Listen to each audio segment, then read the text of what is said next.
Did you know that there are texts that were removed from the Bible because they revealed truths that could shake the faith of millions? The Vatican never spoke about this, but today you will find out why. The first time you hear something like this, it sounds like a conspiracy theory, doesn't it? But what if I told you that there are documents real, mentioned by scholars, that simply disappeared from the official versions of the Bible, and that the place where these secrets are under lock and key is none other than the Vatican Secret Library, one of the most inaccessible and enigmatic places on the planet.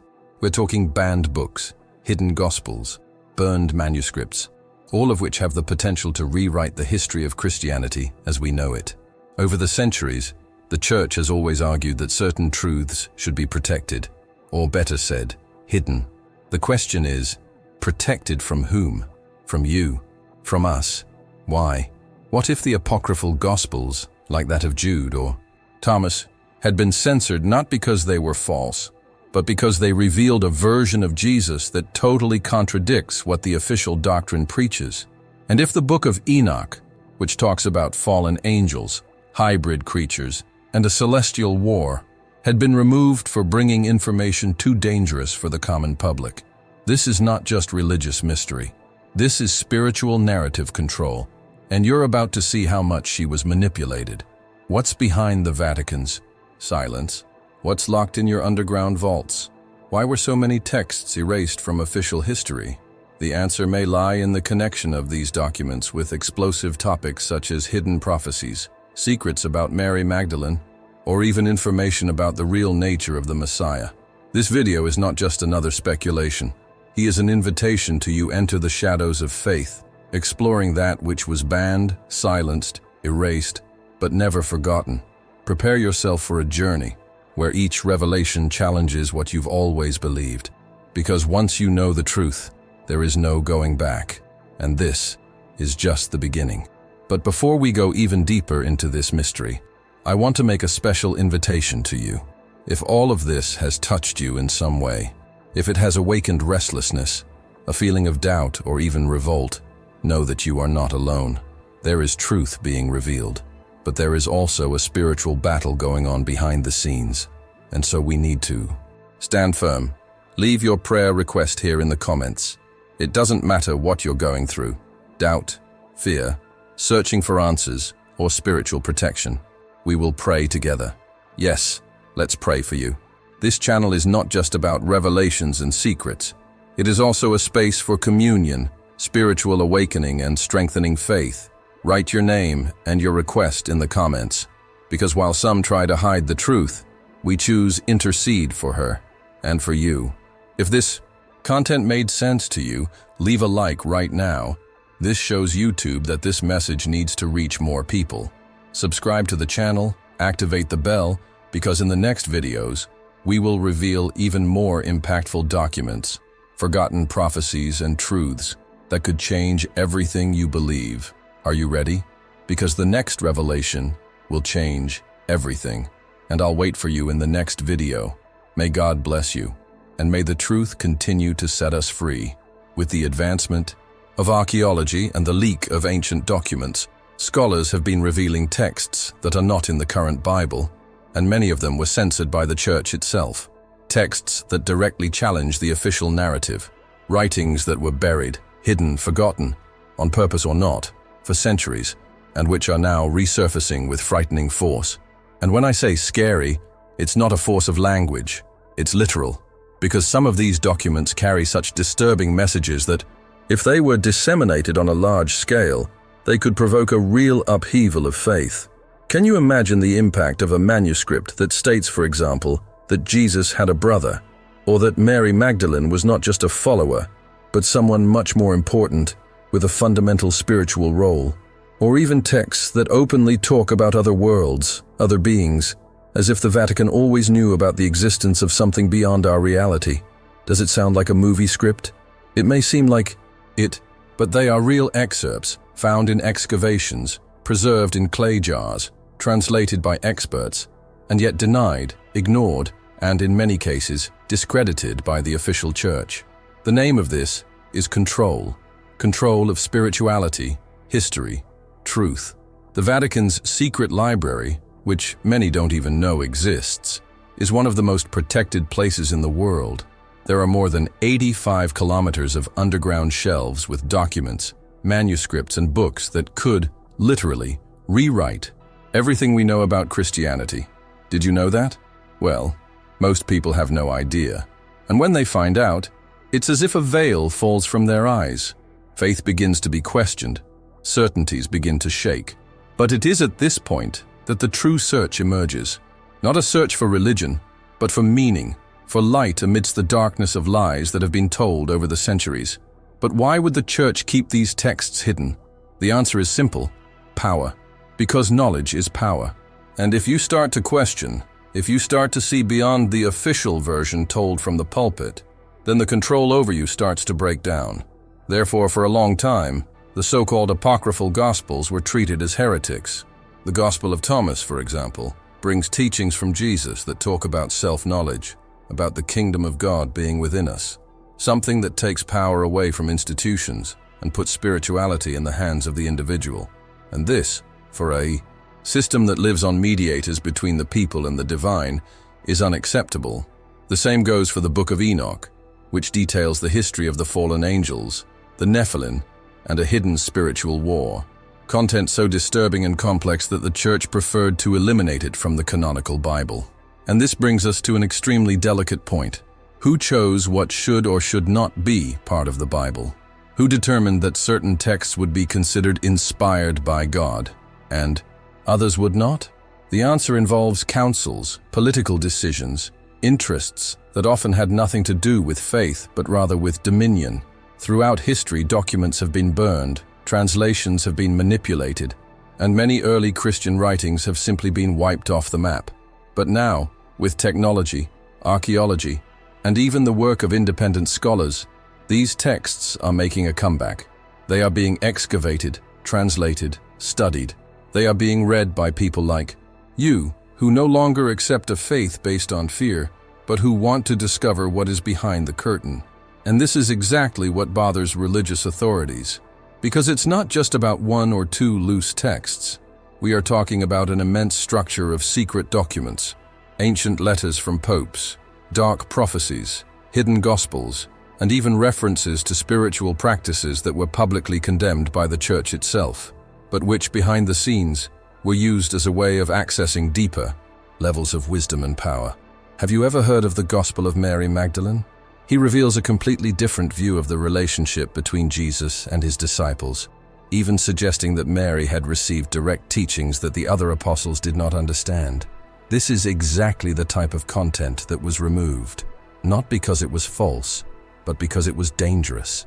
Dangerous for the system, dangerous for those who profit from the spiritual ignorance of the masses. And that's where the Vatican secret library comes in again. Reports indicate that many of these texts are there, saved, locked, access allowed only to a few scholars under an oath of secrecy, and if someone dares to speak publicly about what they saw or found, they simply disappear from the debate. Some say they were silenced, others discredited. Coincidence? Or a pattern? Now think with me. How many answers could be there? How many prophecies? How many secrets about the apocalypse? About the hidden? Plans of the church? About the true origin of sacred texts? And even about contacts with non-human intelligences? Yes, there are reports that some documents contain mentions of celestial beings that do not fit the traditional model of angels and demons. Were they extraterrestrials? Could they be entities from another dimension? Would they be spiritual symbols? Or literal evidence that we are facing something much greater than official theology allows us to accept? What do you believe? Or, rather, what do he wants to believe? Because from here, what we are going to reveal in the next few minutes could completely change the way you see your faith, your spirituality, and your role within this hidden story. But before we continue, I want to do something for you.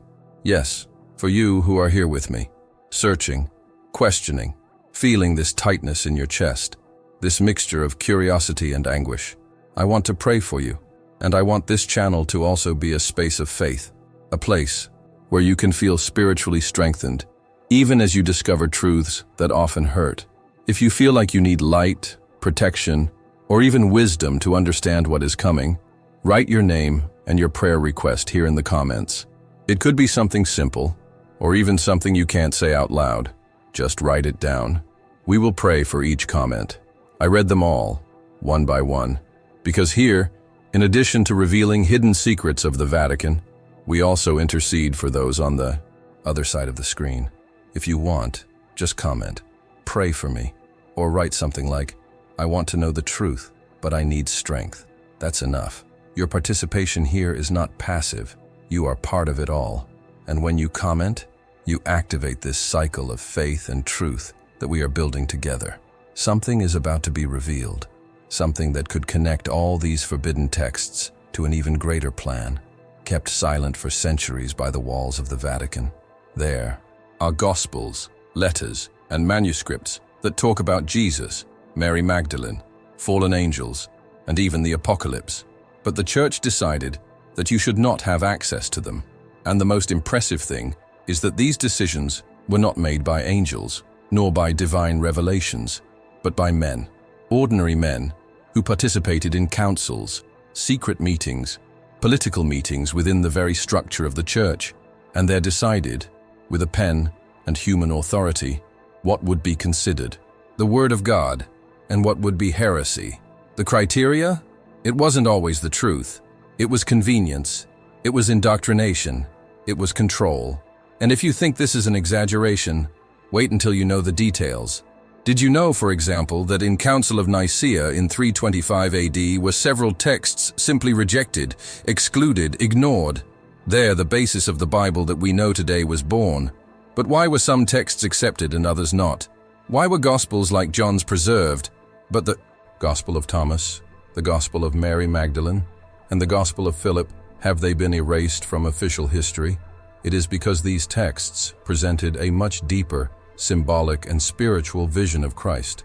They spoke of a Jesus who did not preach fear or eternal punishment, but rather self-knowledge, the awakening of the inner light, the power of the Spirit over the flesh, a human and divine Jesus, but not institutionalized, a Christ who placed the kingdom of God within each person and not in the hands of a clerical authority. This type of teaching liberates, and what frees the people weakens the system. Therefore, these documents were labeled as dangerous. Dangerous why? Because they invite you to think, because they show that there is much more behind the narratives we hear Sunday after Sunday, and because they place faith as something internal, intimate, direct, without the need for intermediaries, dogmas, or hierarchies. And when we talk about Mary Magdalene, the situation becomes even more delicate, because apocryphal texts found in Nag Hammadi reveal that she was not just a faithful follower of Jesus. She was, according to these writings, his closest disciple, the one who understood spiritual truths more deeply, the one who received teachings that the other disciples could not understand. Imagine the impact this information would have on the traditional Christian world, which has always placed male figures as spiritual protagonists. Now think, why was her image reduced to a forgiven sinner? Why did they erase your voice, your wisdom, your direct connection to Christ? Do you start to notice the pattern? These Gospels, these ancient letters, reveal a completely different Christianity, a Christianity where the spiritual search does not just involve rules, but interior revelation, a Christianity where truth is not hidden behind golden altars or decorated speeches, but between the lines of forgotten texts. And that's why the Vatican has always been so afraid of these words coming to light, because they confront, they expose, they liberate, and it doesn't stop there. Many of these manuscripts speak directly about fallen angels, the so-called Nephilim, and a spiritual war that would have happened in ancient times between celestial beings and humanity. The Book of Enoch, for example, describes these entities, their forbidden teachings, their relationships with humans, and the judgment that came upon them. It is such an impactful text that it was banned for centuries and has only recently been seriously studied again. But what it reveals is so disturbing that to this day the Church avoids discussing the subject openly. Were these fallen angels symbolic figures, or evidence of spiritual, or even extraterrestrial interference in human history? This question still resonates among scholars, theologians, and archaeologists who risk reputations by investigating what many call the forbidden history of faith. And when we get into the messages about Revelation, then the mystery only grows. There are texts that speak about the end times in much more detailed and symbolic ways than John's book of Revelation, writings that were left out because they predicted not just a divine judgment, but a collective spiritual awakening. They talk about eras, cycles, revelations, from a moment where the truth would be impossible to hide, a time where veils would fall, secrets would come to light, and each person would have to decide, follow, blindly, or awaken. These documents, hidden in the Vatican's secret library, have been protected for centuries. Reports indicate that only a few trusted cardinals have full access to these archives, and even then, under a strict oath of silence. Some researchers who have come too close to these truths report persecution, threats, and academic ostracism. There are stories of documents that mysteriously disappeared, others from discoveries that were suppressed by the Church itself.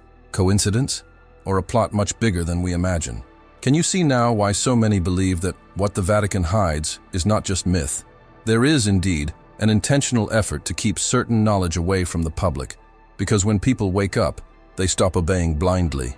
When they understand that they can have direct contact with the sacred, they start to question the rules.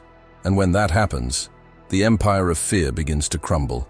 That's why we're here, because the search for truth can no longer be silenced, because the time for hiding is running out, and because you have the right to know, but you also need to be prepared, because from now on, the next revelations could shake your certainties even more.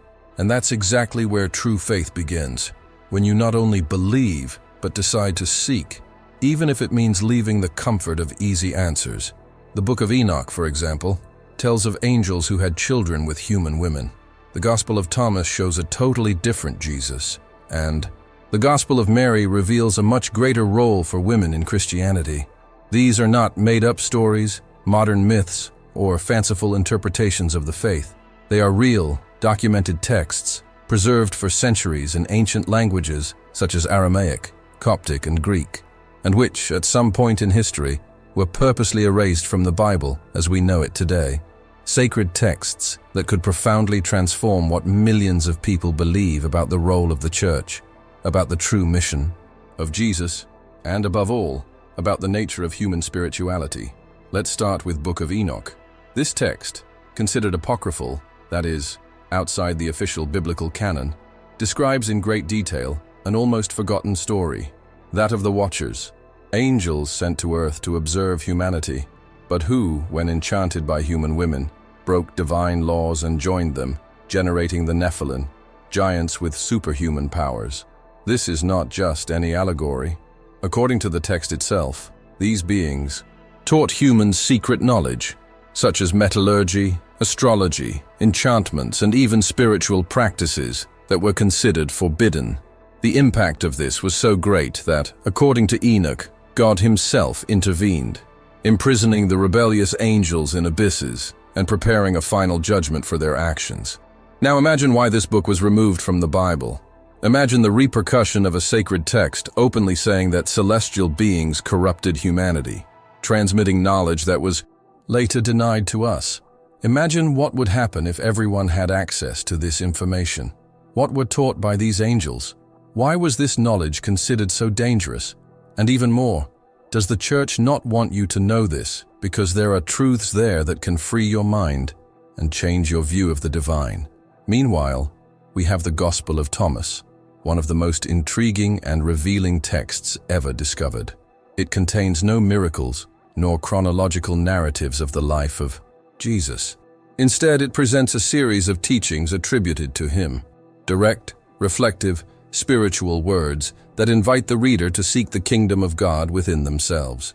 He who knows himself fully will know everything, says one of the most striking passages. Do you understand the depth of this? It is a message that takes the focus away from institutional religion and places the power of spiritual revelation in the hands of the individual. It's not about following a structure, it's about awakening awareness. And why was this gospel also rejected? Because it presents a mystical Jesus, philosophical, which invites transcendence. a Christ who is not tied to form or dogmas, but who leads each person to encounter the divine within themselves. It is a vision that completely breaks the paradigm that only through the Church can you achieve salvation. And because of this, this text was silenced for centuries. But perhaps one of the most impactful texts, and at the same time most threatening to ecclesiastical power, is the Gospel of Mary. In it, we see something completely revolutionary. Mary Magdalene is not treated as a redeemed sinner, as tradition has so often painted. She is seen as Jesus' closest disciple, the one who understood his words in depth, the one who had direct spiritual revelations. In one excerpt, the other disciples question why the Master would have entrusted her with such profound teachings, and the answer is clear. She understood, while they were still tied to the matter, to fear, to doubt. This changes everything, because if Mary had this central role, why did the Church turn her into a symbol of sin and not wisdom? What is the real reason behind the attempt to erase its influence? Could it be that early Christianity was much more egalitarian than we imagine? Could it be that the feminine was suppressed on purpose, so that the patriarchal structure of religious power could strengthen itself over the centuries? All these questions are not just historical curiosities. They affect the basis of the faith of millions of people. They open up gaps in understanding that what we have been taught may only be part of the story, and not the whole story. And that is precisely what these Gospels, these letters, these forgotten and forbidden manuscripts reveal, that there are layers of truth still hidden, that Christianity has much more mystical, spiritual, and revolutionary roots than the official version allows us to know. And most disturbing of all, the Vatican knows this. Keep it, catalog it. The Vatican Secret Library. It houses thousands of volumes that have never been made available to the public, documents that confirm the existence of these texts, very rare copies of apocryphal Gospels, correspondence between church leaders discussing how to deal with these theological problems and how to avoid them in future doctrines. There has been an effort for centuries to keep all of this locked away, to keep you on the surface of faith, to ensure you never approach the depth. But now, with advances in archaeology, with increasing access to information, with the Nag Hammadi manuscripts digitized and translated, with recent discoveries in excavations in the Middle East, it is becoming impossible to keep this veil covering the truth. And this, of course, is causing discomfort. Scholars are being discredited, theologians are silenced. But there is something that no one can contain, the desire for truth, and it is awakening in thousands of people around the world. You are one of them. If you've come this far, it's because you feel there's something more, that what was taught does not always match what your spirit feels, that there are missing pieces in this great spiritual puzzle, and we're here to pick up those pieces one by one until we reveal the complete picture. There is still much to be revealed. There are still other texts, even more hidden, that talk about the destiny of humanity, about secrets of the apocalypse that were erased, about buried prophecies, and about the true mission of Jesus that goes beyond the crucifixion. But that we'll see later. First, I want to make a request to you.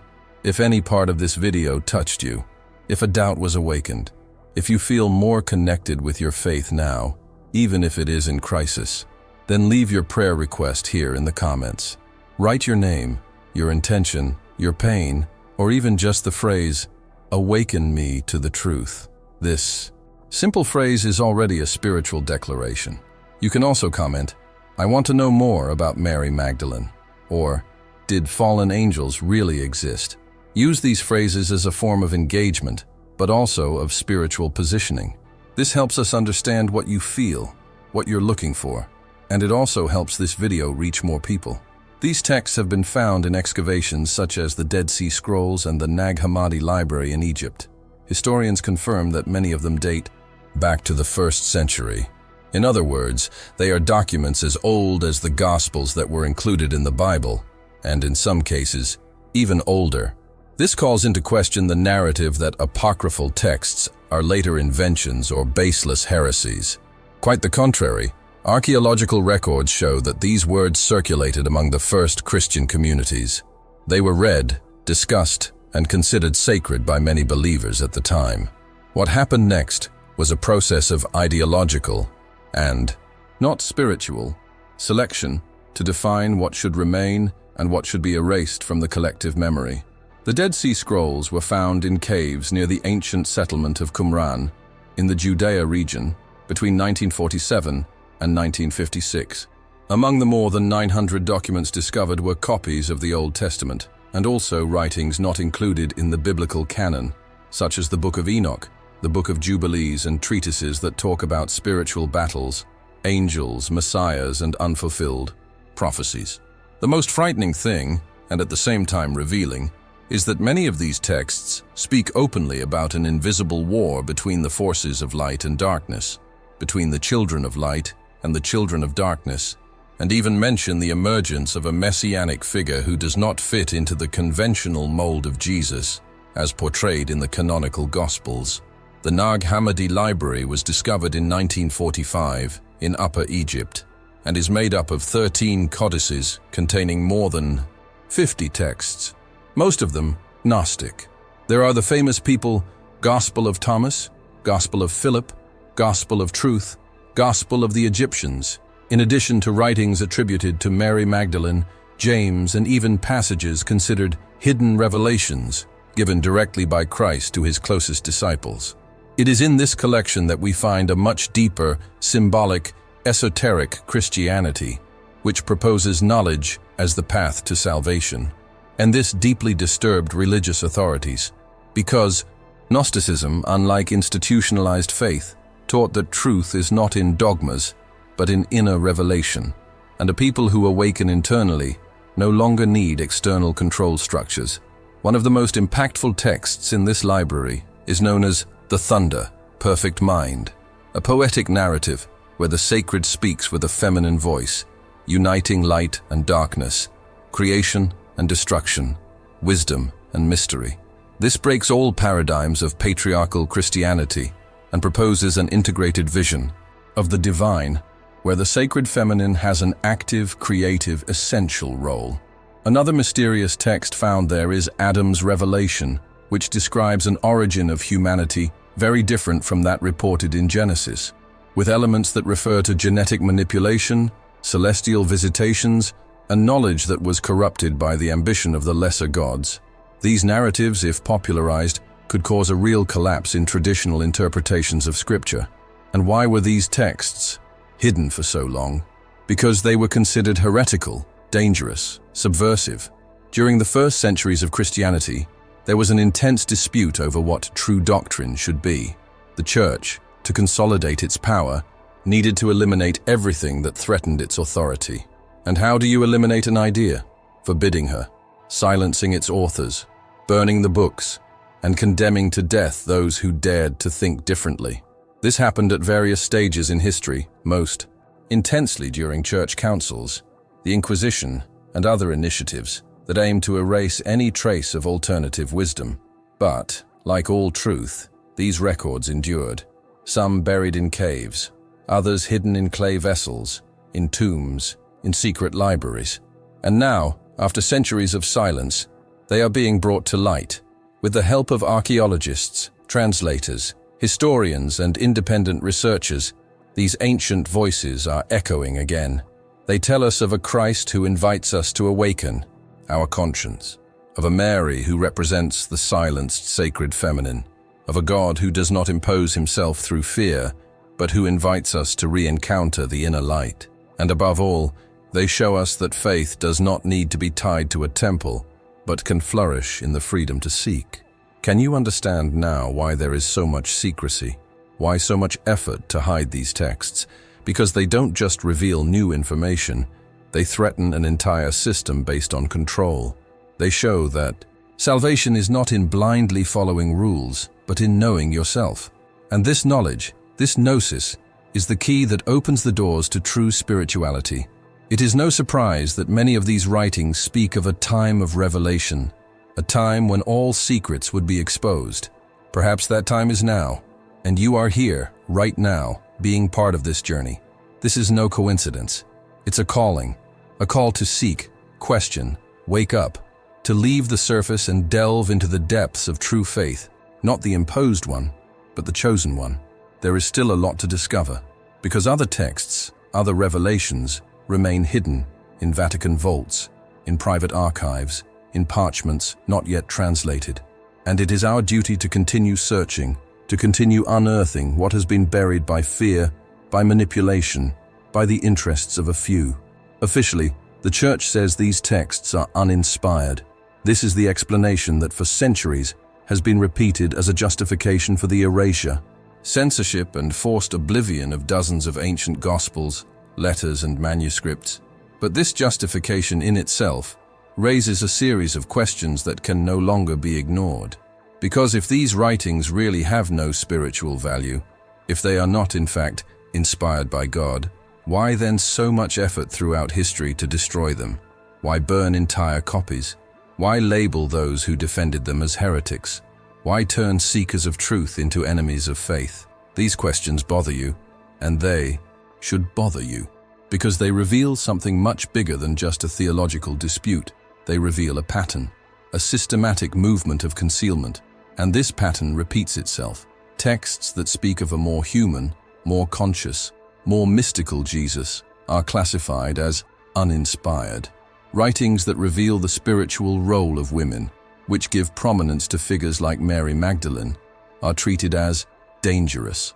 Manuscripts that point to deeper spiritual realities, that touch on themes such as reincarnation, inner knowledge, celestial hierarchies, and spiritual warfare, are simply swept out of official history. This is not just about exclusion, but about deliberate repression. For centuries, the truth was kept under layers of fear, and this fear was not just about the content of these texts, but about what they could cause if they reached the hands of the people. Because true spiritual inspiration has always had the power to liberate, and spiritual freedom is a threat to any structure that relies on blind obedience. It is much easier to control a crowd that believes that salvation lies only in the institution than to deal with awakened, conscious individuals who know that the divine lives within themselves. And for this reason, the effort to eliminate these texts was brutal. They burned entire libraries. The Library of Alexandria is a symbolic example. Although it involves many other contexts, there were also records about the ancient history of the world and early Christianity that we no longer have access to today. Monks, scholars, spiritual masters who dared to preserve apocryphal writings were persecuted, excommunicated, killed. The first Gnostic Christians, those who followed Christ's teachings in a more interior and symbolic way, were ruthlessly hunted after the emergence of institutionalized Christianity. It is important to remember that for almost 300 years, Christianity was plural. There were many currents, many interpretations, many gospels circulating among communities. Only with the union of the Church and the Roman Empire, through Emperor Constantine, was a doctrinal unity imposed, and with it came the exclusion of everything that threatened this project of power. So we need to ask, why so afraid of plurality? Why so much effort to keep the narrative unique? When an institution feels the need to destroy what it considers worthless, perhaps what is at stake is not lack of importance, but precisely the opposite. Perhaps these texts hide truths so powerful that once known, they would break the chains of illusion. Perhaps these words, which have survived destruction, time, and silence, are exactly what was prophesied as the truth that would come to light at the end of time. And that time seems to have arrived. Never before in history have we had so much access to documents that were previously secret. Never before has there been so much freedom of research, so many scholars committed to bringing to light what has been buried for convenience. The digitization of ancient manuscripts, the translation of codices found in excavations, the gradual release of documents from the Vatican library, albeit limited, show that something is moving behind the scenes. The truth, even if slowly, begins to emerge. But make no mistake, the effort to discredit these findings continues. Many of these texts, even though they are authentic from an archaeological and historical point of view, are disregarded by religious authorities simply because they do not confirm official theology. And that is a serious problem, because we are talking about content that was written by people close to the context of Jesus, by communities that lived Christianity before it became a state religion. Why were their voices silenced? What did they say that was so uncomfortable? Take as an example the Gospel of Judas, a controversial text, yes, but extremely revealing. In it, Judas is not the traitor villainized by the official Gospels, but someone who fulfilled a spiritual mission entrusted to him by Jesus himself. This version completely changes the interpretation of sacrifice, betrayal, and the role of each apostle in the spiritual narrative. This changes the cross symbol. This changes the way we view forgiveness, judgment, free will, and most importantly, it changes the way we see the divine plan. Other texts, such as Gospel of Philip, speak openly about the spiritual union between Jesus and Mary Magdalene, about the true meaning of the sacraments, about the mystery of the union between the divine and the human. These are messages that challenge us to look beyond the surface, to delve into the deep symbolism of faith, and that, for many, is uncomfortable, because it requires us to leave our comfort zone. It demands that we put aside the ready-made answers and start searching. The Church knows this, and that is why, even today, we still try to keep certain topics locked behind walls, safes, censorship, and silence. But what happens when people start to wake up? When people start asking, if this text isn't important, why was it banned? Or, if this gospel is false, why did they try to erase all traces of it? These questions begin to echo, and more voices join this chorus that calls for truth, for transparency, for reconnection with the original spirituality, one that does not depend on empty rituals, but on a deep experience of the sacred.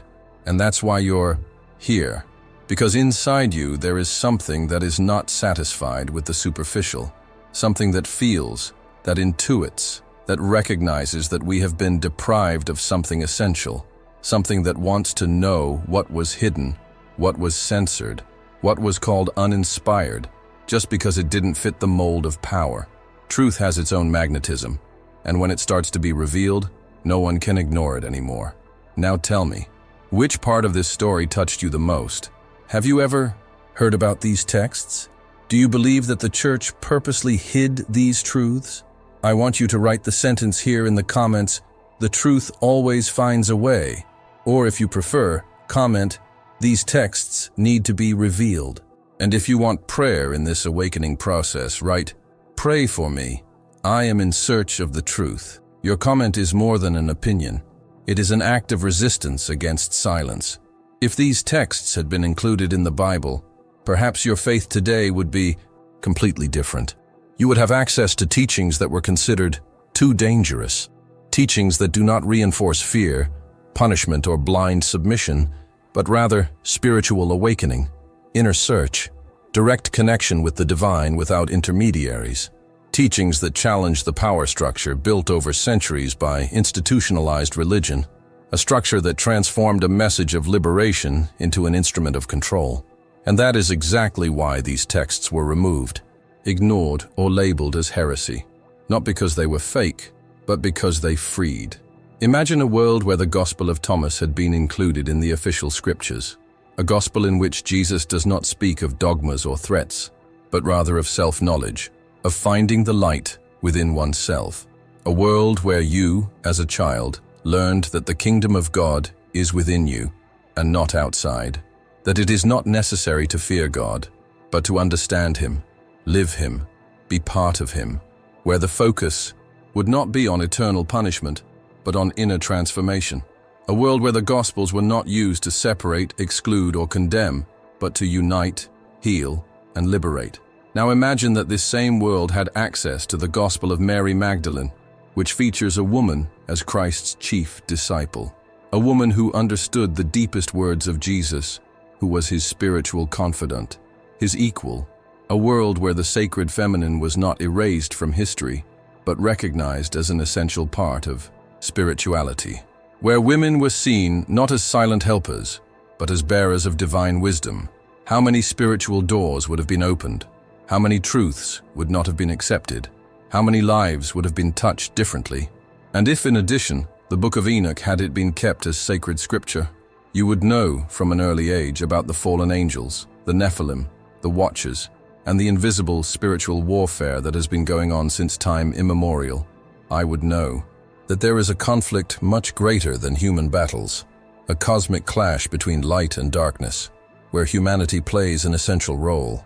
This knowledge would broaden your vision of what it means to live here, of the influences that surround us, of the secrets that lie beyond the veil of the physical world. But none of that reached you, at least, not officially. Instead, what was left to millions of people were interpretations shaped by human interests, by power games, by political decisions, disguised as spiritual guidance. Documents were burned, teachers were persecuted, entire schools of thought were dismantled so that a single version of faith was imposed, a controllable, repeatable, standardized version. And the result of this is a mutilated faith, which often imprisons more than it liberates. And this is exactly why these texts were considered dangerous, because they have the power to break the spell of conformity. They show that Jesus was not the founder of an institutional religion, but rather the bearer of a revolutionary, interior, divine message. That salvation is not a prize for the obedient, but a path of consciousness for the awakened. That sin is not a list of prohibitions, but ignorance about who we really are. That hell is not a geographic place, but a state of mind caused by separation from the truth. These writings reveal a hidden Christianity, not because it was secret, but because it was hidden. A Christianity that does not depend on the approval of priests or pastors. A Christianity that does not charge tithes in exchange for blessings, nor does it promise heaven as a bargaining chip. A Christianity that teaches that the true temple is you, that the altar is inside your heart, that communion with the divine happens in the silence of the awakened soul and not in the repetition of empty rites. Now think, what would have changed in your life if you had learned all of this from the beginning? What choices would you have made? How would you have interpreted your pains, your searches, your encounters with the sacred? What guilt would you have left behind? What fears would have lost their meaning? But even though these texts were not included in the Bible, the fact that they are coming to light now is no coincidence. It's revelation. It is a fulfillment of something bigger. There are prophecies, even among the forbidden texts, that speak of a time when everything would be exposed, in which what was hidden would come to light. In Psyche, which the veil would be torn again, as it was in the temple when Jesus died, and that time is now. We are living in a cycle of revelation. The truth is emerging, and she can no longer be silenced. The Church may have said that these texts were not inspired, but inspiration is not measured by councils. She feels. It burns in the chest of those who seek it. It shines in the eyes of those who wake up. And that's why, even after so much time, even after so much persecution, these manuscripts are surviving, because the truth has a life of its own. And when she is true, she finds her way back, and you are part of it. The simple fact of being here, now, hearing these words, says a lot about who you are. You are not here by chance. Something inside you is awakening. Something called you, brought you to this content, and now it is knocking on the door of your consciousness. Will you open? Will you let these truths resonate within you? Will you have the courage to look at faith with different eyes? Researchers continue to discover lost fragments, and many believe that the Vatican still holds documents that were never revealed to the public. And this is not mere speculation or conspiracy theory. It consists of evidence, reports, archaeological investigations, and testimonies from scholars who, over the last 100 years, have come across pieces of this puzzle that seem to have been hidden on purpose. Each fragment found reveals a new layer of early Christian faith, layers that were covered up, buried, forgotten, or worse, purposely erased by those who had the power to decide what the people should and should not know. And the burning question is, why? Why hide ancient documents, sacred texts, manuscripts that could expand, not weaken, humanity's spiritual understanding? Why keep secret historical records that could clarify contradictions, fill in gaps, explain obscure passages, or reveal truths that have long been distorted? The answer, unfortunately, is in control, the power to manipulate the narrative of faith. Because whoever controls the information controls the collective imagination. And throughout the history of the Church, the Vatican has learned very well how to do this. It is no surprise that there is one of the most inaccessible archives in the world, the Vatican Secret Archives, now renamed the Vatican Apostolic Archive, as if changing the name could soften the weight it carries. An underground archive, with corridors totaling more than 85 kilometers of shelves, housing documents dating back to the 8th century, and including papal correspondence, secret treaties, extremely rare theological manuscripts, and yes, books and fragments that have never been revealed to the public.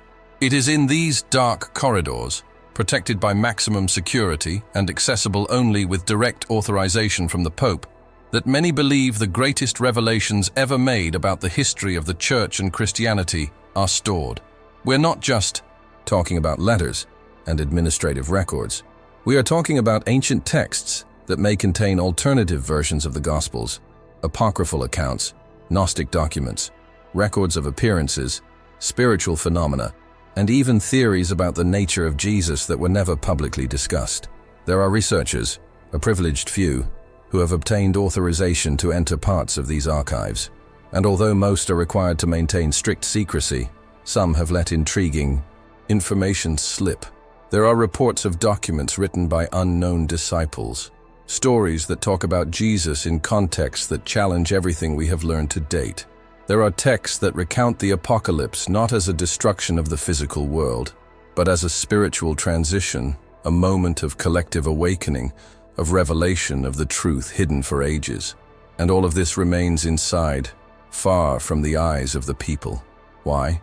Many of these documents are classified as potentially dangerous, not because they incite evil, but because they challenge power, because they place spirituality above the structure of the Church, because they reveal that true faith may not need walls, dogmas, or hierarchies, but only awareness and inner connection. And this kind of truth is the greatest enemy of any empire that feeds on spiritual ignorance. But the truth, as you know, always finds a way to manifest itself. And that's why so many fragments started to appear in recent decades. Fragments in caves, like the Dead Sea Scrolls. Fragments in abandoned libraries, in forgotten monasteries, in tombs sealed for centuries. Fragments that survived time, fire, censorship. Fragments that came to us like whispers from the past, screaming for attention, asking to be read, understood, rediscovered. Every little piece found is a spark, a breath of truth that insists on returning. And the more fragments emerge, the more evident the effort that was made to keep them hidden becomes. Many of these writings, even partial ones, have already been able to shake the structures of those who read them. Because when compared with the official texts of the Bible, one can see how much was removed, shaped, adapted to meet institutional interests. And when these fragments refer to the apocalypse, the end of time, the situation becomes even more delicate, because there are texts that speak of a different end. Not the end as absolute destruction, but as a cycle of revelation. An uncovering of the truth. A moment when all secrets would come to light, and nothing would remain hidden. This is not just symbolic. Many believe that we are already living in that time now. A time where knowledge returns to circulate, where secrets are being exposed, where the light of truth begins to break the dominance of the darkness of lies. And of course, all this increases the pressure on the Vatican. With the advancement of technology, the digitization of documents, and the public's growing curiosity, keeping everything locked down, has become more difficult. And even if slowly, some pieces began to escape. Leaked reports, excerpts translated by independent researchers, secretly photographed manuscripts. All of this begins to form a new narrative, a narrative closer to the original spiritual truth, and less tied to the institutional version that has been imposed on us for centuries. And you can be sure, there is much more to come. There are rumors about a document that details secret teachings of Jesus, teachings passed on only to his closest disciples, that explain the kingdom of heaven as a state of consciousness and not as a physical place. There are rumors of letters exchanged between church leaders in the first centuries of Christianity, discussing how to deal with the threat of Gnostic texts. There are rumors of hidden prophecies linked to the last days that have been suppressed for fear of the impact they would have on the faithful. What is fact? What is Invention? We're still figuring it out. But what is already certain is that the truth can no longer be ignored.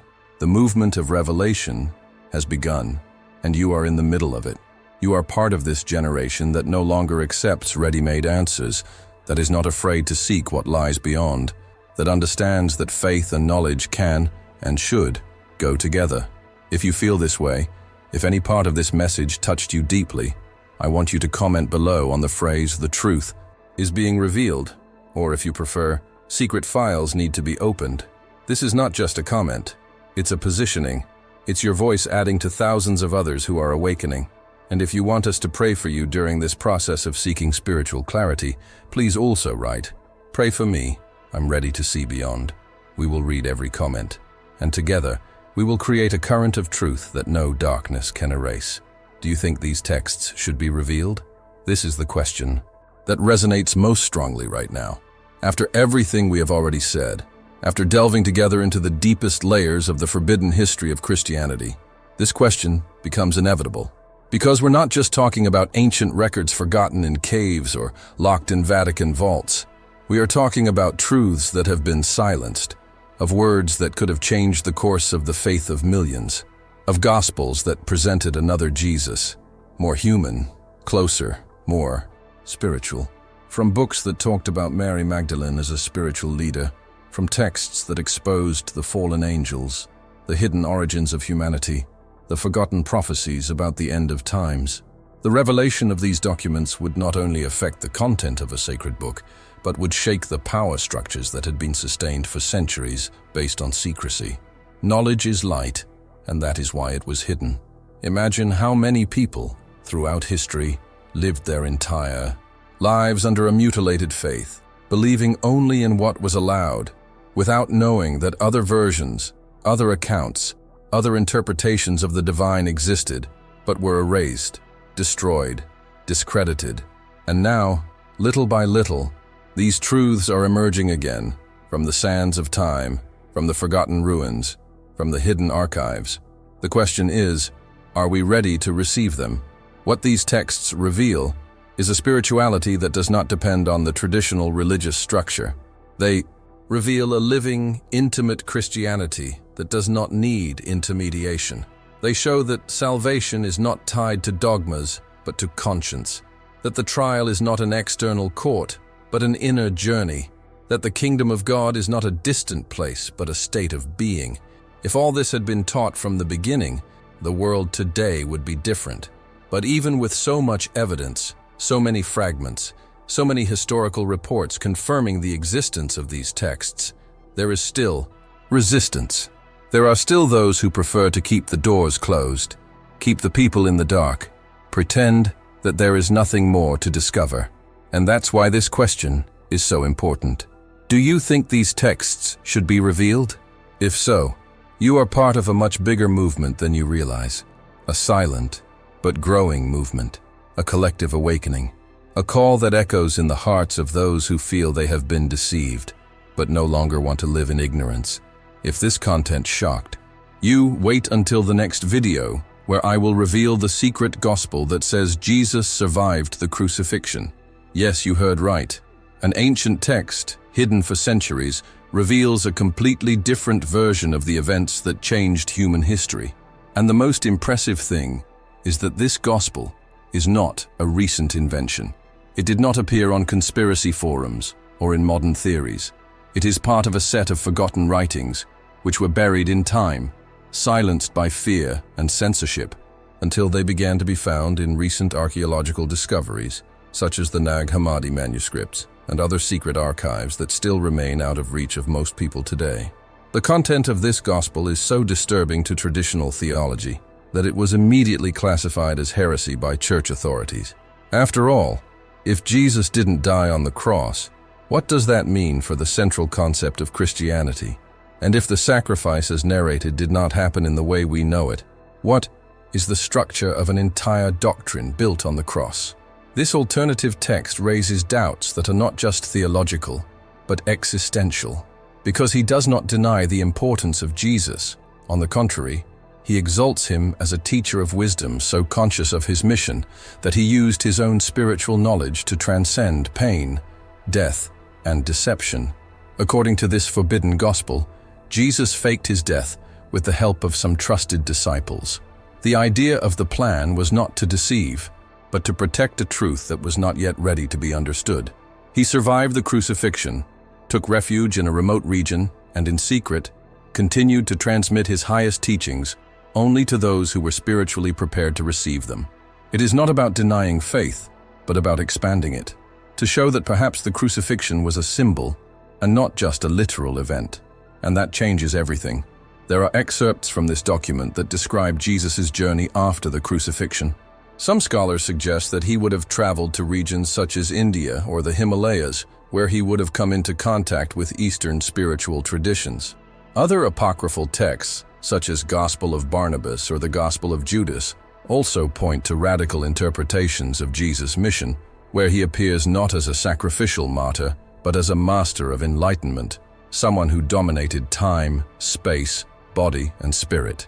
But what is most intriguing is that many of these alternative versions do not contradict each other, but complement each other. They offer a deeper, more symbolic, and in many cases, more liberating vision of the figure of Christ. And this is exactly what makes them so feared by those who want to keep their faith under control. Because when you understand that Jesus perhaps taught something far beyond what was recorded in the 4 canonical Gospels, you begin to realize that the truth is much more alive than the official books would have us believe. Have you ever imagined the impact of this on humanity? A Jesus who was not just a sacrifice but a spiritual strategist, who came not just to die, but to reveal hidden secrets about the human spirit, about the true kingdom of heaven, about the divinity that dwells in each of us.